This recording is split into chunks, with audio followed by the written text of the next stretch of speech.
Today I'd love to talk to you about the principle of time.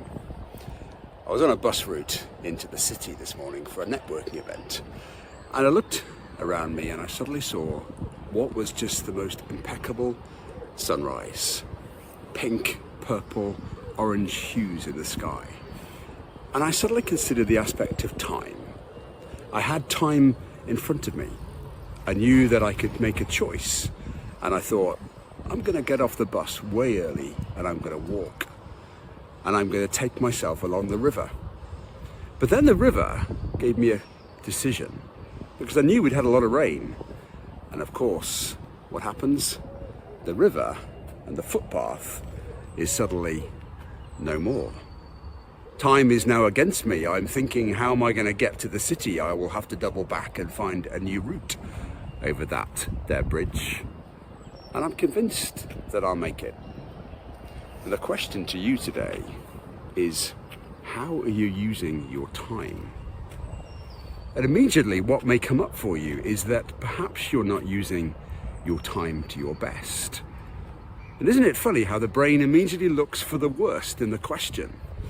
Why am I not using my time my best? Have I missed opportunities? Have I not done the things that I should? Perhaps you can just reframe the question. How are you using your time? How well have I used my time? So far I have a 100% success rate. I've borrowed time every single day and I've made it deliver for me. I found the time to make important connections. I found the time to find a job. I found the time to look after myself. Isn't it bizarre how we can ask a different question in a different way and it surfaces different parts of our brain? Here's a little other story to help you today. It talks about a man who was looking for the answers of life, and he sat down with a Zen master thinking he would give him all the clues and tips and tricks to enable his life to be better, to enable him to use his time as well as he could. And he waited for the answer to the Zen master, and the Zen master put a cup and a saucer in front of him and said, "Would you like some tea?" And he said, "Well, that'll be very nice, but can we get to the nub of the issue, which is, how am I going to use my time? What can I do? What is the secret, O Zen master?" And the Zen master started to pour the tea. And sure enough, it filled the cup, but the Zen master didn't stop. He continued to pour. It overlapped the top of the saucer, over the table and onto the floor. And the man said, Zen master, what are you doing? You have filled my cup and more."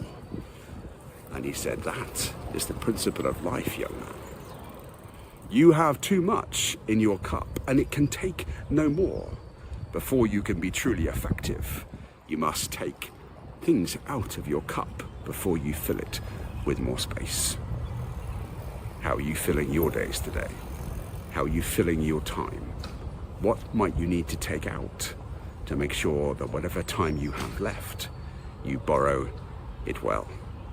Because there's one thing for certain: the moments you've just lost will never, ever, ever come back to you. Whatever time you have left in front of you, my adage is always simple. You have one life, so love life, living life. Use your time to serve you best, and perhaps take a few things out of your cup.